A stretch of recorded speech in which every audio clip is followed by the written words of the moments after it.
ಇವರು ಇದರಲ್ಲೂ ಕೂಡ ಬೆಂಕಿ ಬಿದ್ದಾಗಲೂ ಕೂಡ ರಾಜಕೀಯ ಅದರಲ್ಲಿ ಬೇಯಿಸ್ಕೊಳ್ಬೇಕಾ, ಬೇಳೆ ಬೇಯಿಸ್ಕೊಳ್ಬೇಕಾ? ಇವರು ಮೊದಲು ಈ ರಾಜ್ಯದ ಜನರ ಕ್ಷಮೆ ಕೇಳಬೇಕು ಮಾನ್ಯ ಮುಖ್ಯಮಂತ್ರಿಗಳು. ಯಾಕೆಂತಂದ್ರೆ ಇದು ರಾಜಕೀಯ ಆಗಲಿ, ಇದರಲ್ಲಿ ಚುನಾವಣೆ ಆಗಲಿ ಬೆರೆಸಬಾರ್ದಿತ್ತು. ಆದರೆ ಇವರ ಅವಿವೇಕತನದ ಪ್ರದರ್ಶನವನ್ನು ಬಹಳ ಚೆನ್ನಾಗಿ ಮಾಡಿದ್ದಾರೆ. ಇದನ್ನು ನಾನು ಖಂಡಿಸ್ತೇನೆ. ಯಾವ ಧರ್ಮದ ಬಗ್ಗೆ ಈಗ ಈ ವಿಚಾರ ಬರ್ತಾ ಇದೆಯೋ ಆ ಧರ್ಮದವರು ಕೂಡ ಎಚ್ಚೆತ್ತುಕೊಳ್ಬೇಕು. ಧರ್ಮವನ್ನ ಈ ಭಯೋತ್ಪಾದನೆಗೆ ನೀವು ಅಡ ಇಡಬೇಡಿ ಅಂತಕ್ಕಂಥ ಮಾತನ್ನು ಹೇಳಲಿಕ್ಕೆ ಬಯಸ್ತೇನೆ. ದೆಹಲಿಯ ಬಾಂಬ್ ಬ್ಲಾಸ್ಟ್ ವಿಚಾರ, ದೆಹಲಿಯ ಬಾಂಬ್ ಬ್ಲಾಸ್ಟ್ ಏನಿದೆ, ಯಾರು ಉಗ್ರರನ್ನ ನಿನ್ನೆ ಮೊನ್ನೆ ಕೆಲವರನ್ನೆಲ್ಲ ಅರೆಸ್ಟ್ ಮಾಡಲಾಯಿತೋ ಅವರ ಚಲನವಲನಗಳ ಮೇಲೆ ಗಮನ ಹರಿಸಿ ಕೇಂದ್ರ ಸರ್ಕಾರ ಅವರನ್ನ ಅರೆಸ್ಟ್ ಮಾಡಿ ಕೆಲವು ವಿಚಾರಗಳನ್ನು ತಿಳ್ಕೊಳ್ಳೋ ಹೊತ್ತಿಗೆ ಅವರ ಜೊತೆಗೆ ಸಂಬಂಧ ಇರತಕ್ಕಂಥ ಕೆಲವರು ಈ ರೀತಿ ಒಂದು ಮೆಸೇಜ್ ಬಿಡಬೇಕು ಅನ್ನೋ ಕಾರಣಕ್ಕೆ ಮೊನ್ನೆ ಮಾಡಿದ್ದಾರೆ ಅಂತಕ್ಕಂಥ ಒಂದು ವಿಚಾರಗಳು ಹೊರಗಡೆ ಬರ್ತಾ ಇವೆ. ಪ್ರಧಾನಮಂತ್ರಿಗಳು ಅವರಿಗೆ ಸೂಕ್ಷ್ಮವಾಗಿ ಈಗಾಗಲೇ ಹೇಳಿಕೆಯನ್ನು ಕೊಟ್ಟು, ಏನು ಪುಲ್ವಾಮಾ ದಾಳಿ ಆದಾಗ ಸಿಂಧೂರ ಹೆಸರಿನಲ್ಲಿ ನಾವು ಉತ್ತರ ಕೊಟ್ಟಿದ್ವೋ ಅದೇ ರೀತಿ ಇದಕ್ಕೂ ಕೂಡ ಉತ್ತರ ಕೊಡ್ತೇವೆ ಅಂತಕ್ಕಂಥ ಮಾತನ್ನು ಹೇಳಿದ್ದಾರೆ. ಆದರೆ ಇವತ್ತು ವಿರೋಧ ಪಕ್ಷದಲ್ಲಿರ್ತಕ್ಕಂಥ ಕಾಂಗ್ರೆಸ್ನ ಕೆಲವು ನಾಯಕರುಗಳು ಮನಬಂದಂತೆ ಮಾತಾಡ್ತಕ್ಕಂಥದ್ದನ್ನು ನಾನು ಖಂಡಿಸ್ತೇನೆ.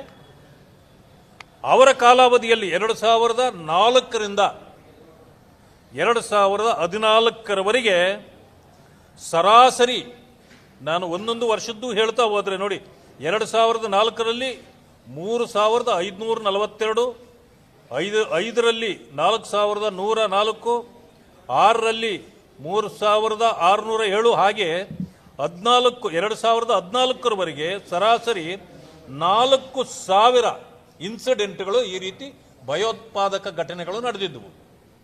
ಆದರೆ ನಮ್ಮ ಸರ್ಕಾರ ಬಂದ ಮೇಲೆ 2014ರ ನಂತರ ನೋಡಿ, 2015ರಲ್ಲಿ 2700, 16ರಲ್ಲಿ 2300, 17ರಲ್ಲಿ 2126, 18ರಲ್ಲಿ 2118, 19ರಲ್ಲಿ 1786, 20ರಲ್ಲಿ 1431, ಹೀಗೆ ಈಗ 1000 ಅಥವಾ 1500 ಒಳಗಡೆ ಇನ್ಸಿಡೆಂಟ್ಗಳು ನಡೆದಿದ್ವು.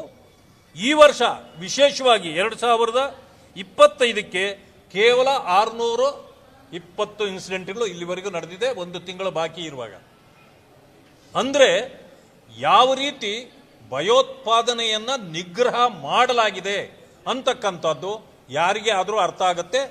ಆದರೆ ಕೆಲವರು ದೇಶದ ಪರವಾಗಿ ನಿಲ್ಲುವ ಬದಲು ಭಯೋತ್ಪಾದಕರ ಜೊತೆಯಲ್ಲೇ ನಿಲ್ತಕ್ಕಂಥ ತೀರ್ಮಾನವನ್ನ ಕಾಂಗ್ರೆಸ್ನ ಕೆಲವು ನಾಯಕರುಗಳು ಮಾಡ್ತಿದ್ದಾರೆ.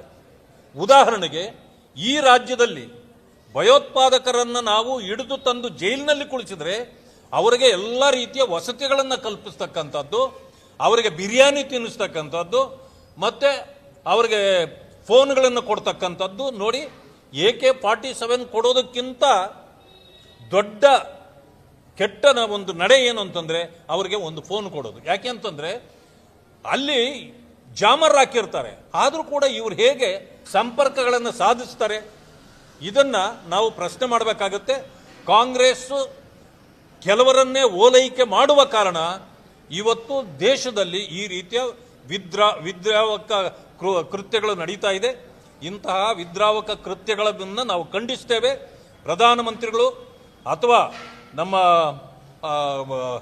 ಗೃಹ ಸಚಿವರು ಎಲ್ಲರೂ ಕೂಡ ಇವತ್ತಿನ ದಿವಸ ಚಿಂತಿತರಾಗಿದ್ದಾರೆ. ಇದಕ್ಕೆ ಸರಿಯಾದ ಉತ್ತರವನ್ನೇ ನಾವು ಕೊಡ್ತೇವೆ ಅಂತಕ್ಕಂಥ ಮಾತುಗಳನ್ನು ಕೂಡ ಇವತ್ತು ಹೇಳಿದ್ದಾರೆ. ಏನು ಸಿಂಧೂರ ಮಾಡಿದುವೋ ಅದೇ ರೀತಿಯ ಉತ್ತರವನ್ನ ಇದರಲ್ಲೂ ನಾವು ಕೊಟ್ಟೇ ಕೊಡ್ತೇವೆ. ಇದರ ಹಿಂದೆ ಯಾರೇ ಇದ್ರೂ ಕೂಡ ಅವರನ್ನ ಬಿಡುವ ಪ್ರಶ್ನೆ ಇಲ್ಲ. ಅವರು ಕಾಂಗ್ರೆಸ್ನ ಲೀಡರ್ಗಳೇ ಇರಲಿ ಅಥವಾ ಬೇರೆ ಯಾರೇ ಇರಲಿ ಅಥವಾ ಹೊರ ದೇಶದವರೇ ಇರಲಿ, ನಾನು ಒಂದು ಮಾತನ್ನ ಸ್ಪಷ್ಟಪಡಿಸ್ತಕ್ಕಂಥದ್ದು, ನೋಡಿ, ನುಸುಳುಕೋರರು, ಕಳ್ಳತನದಿಂದ ಬರೋರು, ಇಂತಹ ಭಯೋತ್ಪಾದಕ ಕೃತ್ಯಗಳನ್ನು ಮಾಡ್ತಕ್ಕಂಥವರು ಅವರು ಜಾತಿ ಧರ್ಮ ಹೇಳುವಂಥದ್ದಲ್ಲ.